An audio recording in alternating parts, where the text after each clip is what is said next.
Halo, selamat berjumpa kembali para mania fisika. Nah, sekarang saya akan menjelaskan mengenai fisika matematik atau saya sebut FISMAT. Nah, ini yang saya bahas adalah mengenai matematika trigonometri, di mana fungsi trigonometri ini sangat berguna sekali untuk menyelesaikan soal-soal nanti mungkin yang berkaitan dengan vektor. Kita tahu dalam fisika itu banyak sekali vektor ya. Jadi ada medan listrik itu vektor, percepatan, gaya, tekanan, ya sangat banyak sekali vektor. Nanti kita jumpai di kelas 10, kelas 11 maupun kelas 12. Nah, sekarang saya akan menjelaskan dulu mengenai definisi sinus, kosinus, dan tangen. Kalau misalkan ada suatu segitiga siku-siku, panjang sisinya itu adalah X, Y, R itu disebut sebagai sisi miring. Kalau Pythagoras mengatakan bahwa sisi miring dikuadratkan itu pasti E kuadrat plus Y kuadrat. Ini sudah sangat terkenal sekali, bahkan di SD kita sudah dapat seperti itu ya. Nah, terus kalau kita mendefinisikan sinus suatu sudut, sinus disingkat sin gitu ya. Sin suatu sudut itu adalah perbandingan sisi depan dibagi dengan sisi miring. Jadi sisi depannya alfa itu adalah Y, miringnya R. Jadi sin alfa itu adalah Y per R. Sering dibaca sin itu adalah sin demi. Sin demi. Sin itu depan dibagi miring. Nah, itu untuk menghafalkan secara mudah. Kalau cosnya, cos alfa, cosinus alfa, disingkat cos alfa, itu adalah perbandingan sisi samping dibagi dengan sisi miring. Jadi X per R. Nah, untuk menghafalkan bisa dibaca cos sami. Cos itu samping bagi miring. Kemudian tangen, disingkat tan alfa, itu adalah perbandingan sisi depan dibagi dengan sisi samping. Jadi Y per X. Tan itu dibaca desa. Tan itu depan bagi samping.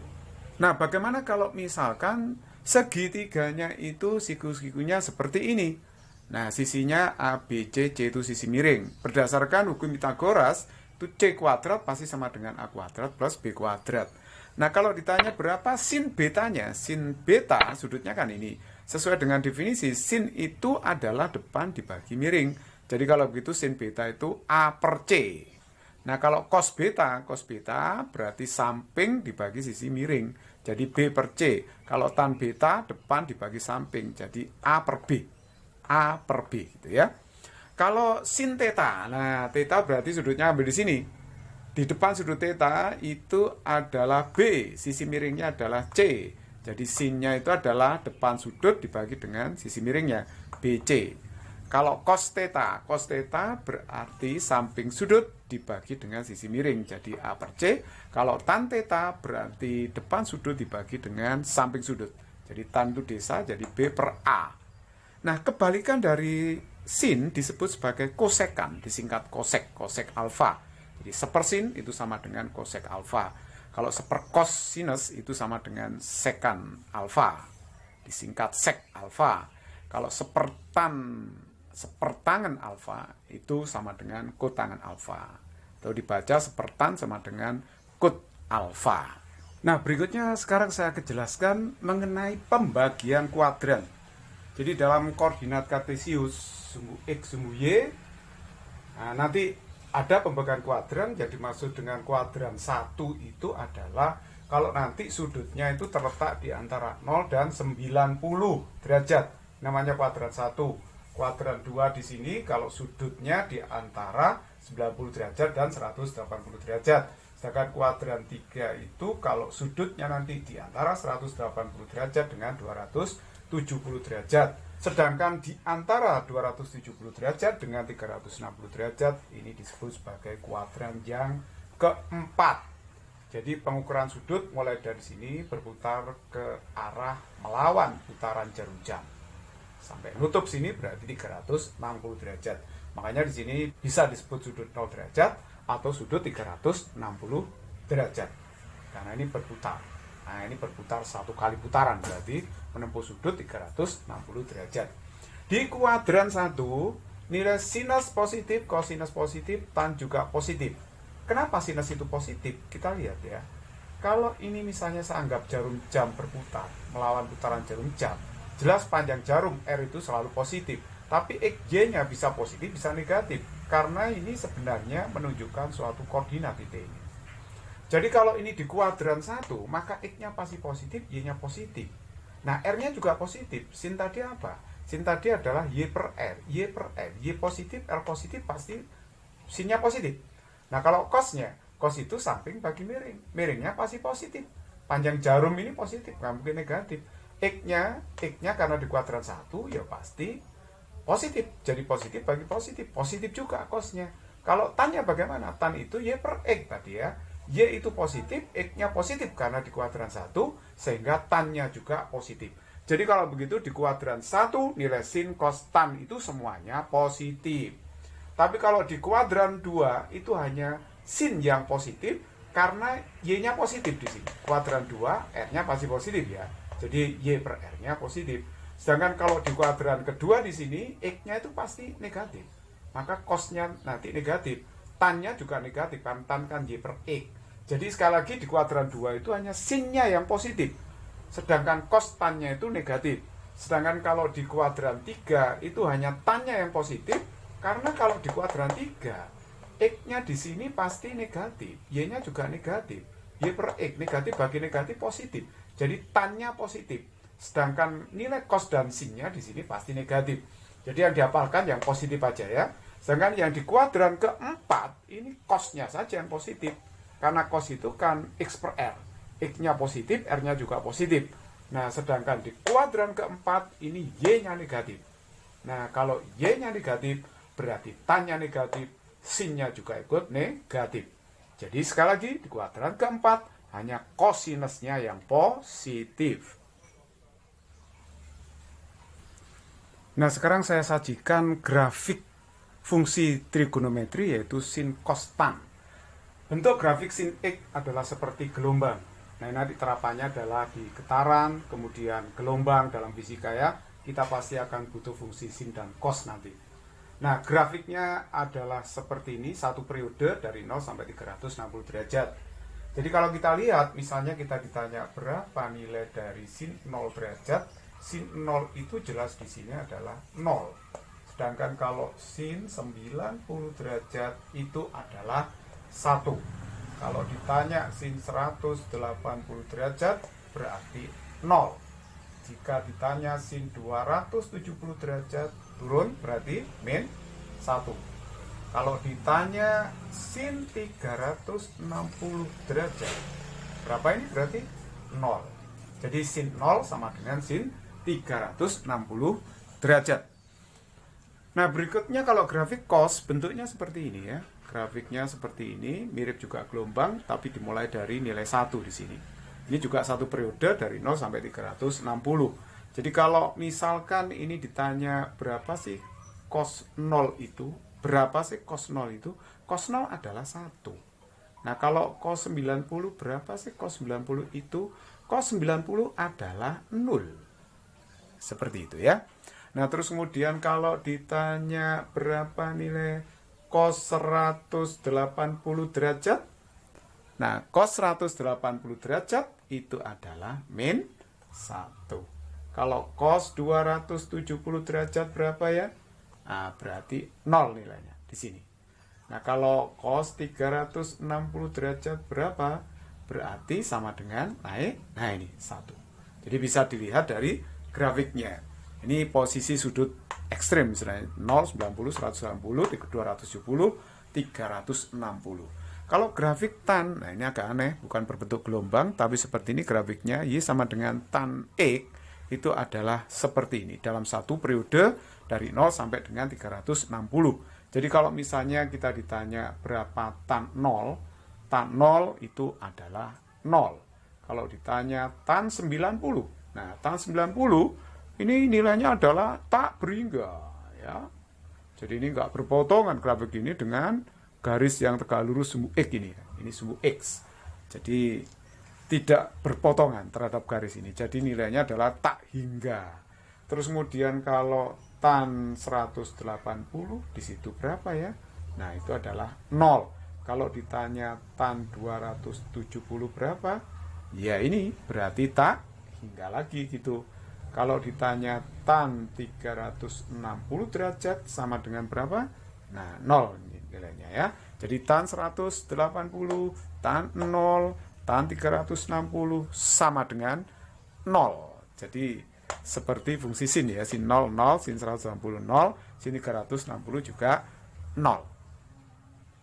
Nah, sekarang kita akan membuat tabel sinus, kosinus, dan tan. Nah, kita ingat ada 3 segitiga istimewa yang sering digunakan dalam persoalan fisika nanti, dalam trigonometri, yaitu yang pertama adalah segitiga seperti ini. Kalau ini sisinya 1, 2 akar 3, maka sudutnya 30, 60 derajat. Ini siku-siku di situ ya. Terus ada lagi yang sering juga digunakan dalam menyelesaikan soal fisika, segitiga istimewa yang kedua, sisi 3, 4, 5. Tapi ini 37, 53 bukan sudut eksak 53, tapi ini sebenarnya pendekatan ya, pendekatan 53, 37. Nah, terus kemudian yang satunya lagi adalah 11 akar 2, sudutnya 45. Nah, ini modal kita untuk membuat tabel. Jadi tabelnya seperti ini, kita masuk dalam kuadran 1 aja, sedangkan nanti di kuadran selain 1 kita bisa hitung, gampang banget. Setelah ini tahu ya, biasanya kita harus hafal tabel untuk sudut telancip atau pada kuadran 1 ini. Nah, kalau ada pertanyaan sin 0 berapa? Sin 0 itu 0. Dari mana? Grafik tadi ya. Kalau sin 30, nah ini sin 30 itu depan dibagi dengan miring, jadi setengah. Kalau sin 37 lihat ini, depan dibagi miring 3/5, sin 45 itu adalah 1 dibagi akar 2 atau 1/2 akar 2. Kalau sin 53 lihat sini, sin 53 depan dibagi miring berarti 4/5, sin 60 lihat sini, sin 60 depan dibagi miring. Jadi akar 3/2, sin 91 dilihat dari grafik. Cos 0 1. Tapi cos 0 tidak ada di sini di segitiga. Kita lihat di grafik tadi ya. Cos 0 itu 1. Lihat grafik tadi. Kalau cos 30 lihat di sini, cos 30 itu samping bagi miring. Jadi setengah akar 3. Cos 37 lihat ini 4/5. Cos 45 itu adalah setengah akar 2. Cos 53 itu adalah 3/5. Cos 60 lihat sini samping bagi miring setengah. Cos 90 adalah 0. Dilihat dari grafiknya tadi. Kalau tan 0 itu 0. Tan 0, 0, tan 30, 1/3 akar 3 dari mana? Ini tan 30, depan dibagi dengan samping. 1/akar 3 sama aja dengan 1/3 akar 3. Tan 37 itu depan dibagi samping, 3/4. Tan 45 itu 1. 1 bagi 1, 1 ya. Tan 53 itu adalah depan bagi samping 4/3. Tan 60 depan dibagi samping, akar 3. Akar 3/1 ya. Nah, tan 90 itu adalah tak berhingga. Dari mana? Tak berhingga tadi adalah dari grafik. Lihat grafiknya tadi ya. Nah, dengan modal ini kita bisa menentukan sudut yang lebih dari 90 derajat.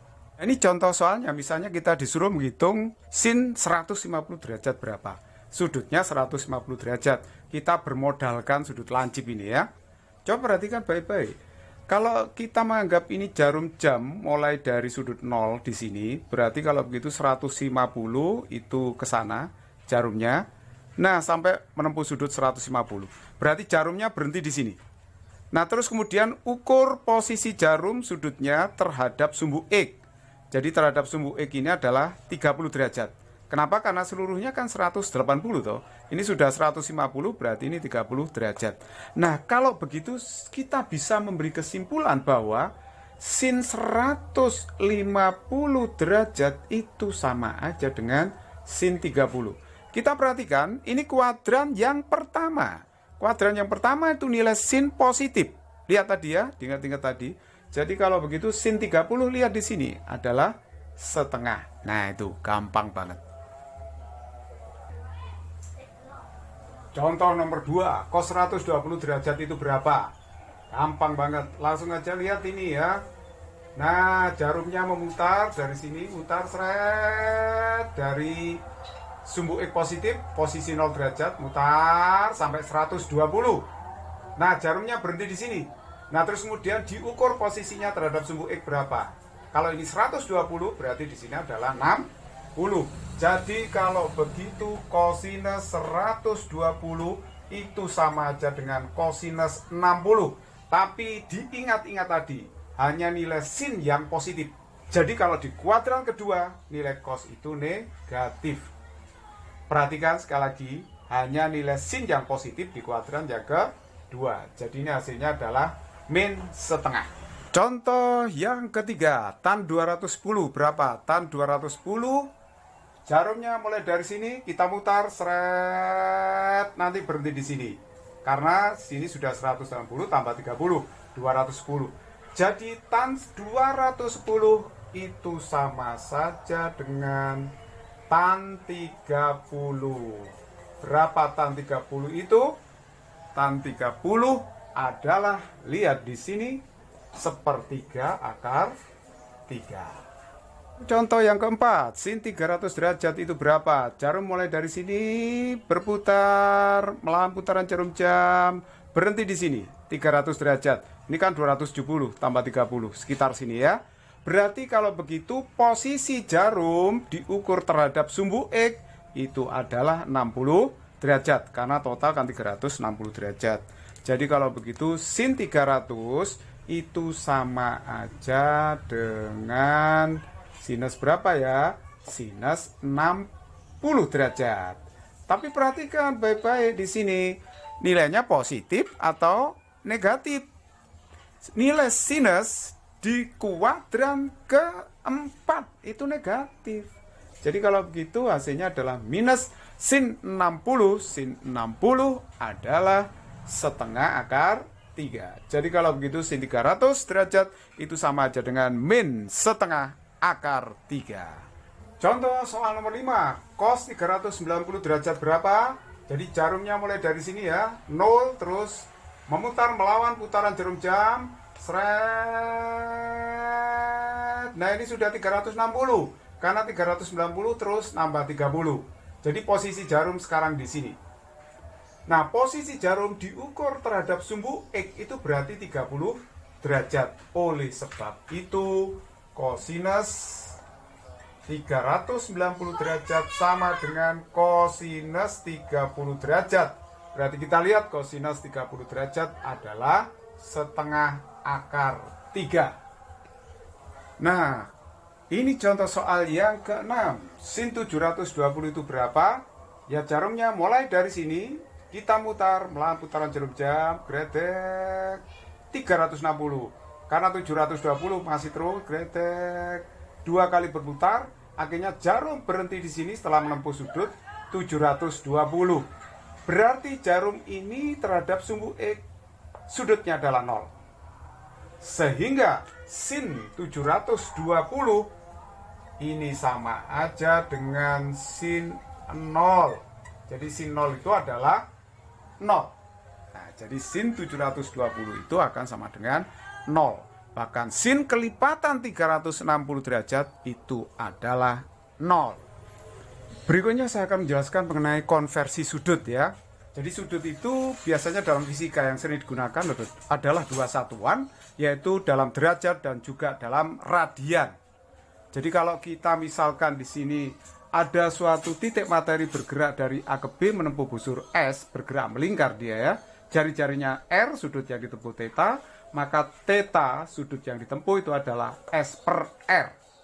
Nah, S itu panjang busur, R itu jari-jarinya. Theta itu disebut sebagai sudut datar, dinyatakan dalam radian atau disingkat rad. Nah, kalau terjadi satu kali putaran, S-nya itu berarti 2πr, keliling lingkaran ya. Keliling lingkaran, sehingga tetanya itu S-nya saya ganti 2πr, 2πr dibagi R, akhirnya dapat 2π radian. Jadi kalau begitu, jika berputar satu kali putaran, berarti menempuh sudut 2π radian atau 360 derajat. Atau boleh disebut pi radian itu 180 derajat. Sehingga satu radian itu 180 derajat dibagi pi. Nah, pi itu 3,14 sehingga hasilnya sekitar 57,3 derajat. Jadi sekali lagi, satuan sudut dalam soal fisika nanti yang sering digunakan adalah radian atau derajat. Konversinya kita sudah tahu. Iya, kita tahu sudah ya, pi radian tadi adalah 180 derajat. Kalau ditanya sin setengah pi radian berapa? Radiannya nggak perlu dicantumkan ya. Setengah pi itu maksudnya adalah pi radian. Jadi setengah pi radian itu adalah setengah kali pi kali 180 berarti sin 90 derajat. Itu kalau kita lihat tabel tadi kan 1 nilainya ya. Jadi sin setengah pi radian sama aja dengan sin 90 derajat sama dengan 1.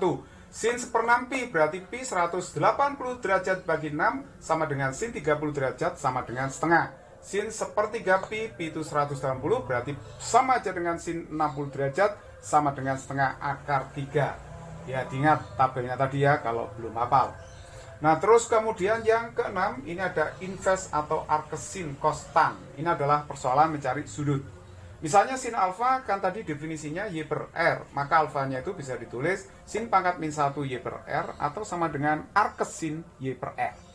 Cosnya juga begitu, cos alfa x per r ditulis alfa cos pangkat min 1 x per r atau arcus cos x per r.